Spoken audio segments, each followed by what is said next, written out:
I'm trying to be polite to them, son. I'm trying. Here's the thing. I'm only going to give you this because we got something that is unethical that we're practicing in the kingdom. Let me tell you what it is. We have been telling each other that you got to go through in order to get the anointing. That is not theological. It is not ethical. It is not practical. It is not sound. It is not doctrine.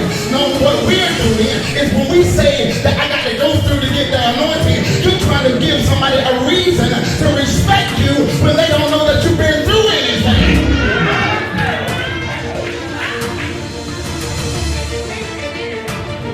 What are we going through?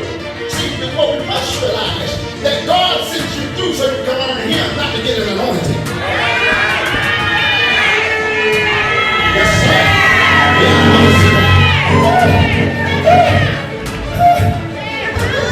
I'm going to get you a rhythm in a minute. I got to go through here. See, when you understand that God is allowing you to go through trials, afflictions, and tribulations so you can learn Him, then you will stop trying to pimp God so that you can have a greater anointing. Right? Because He don't have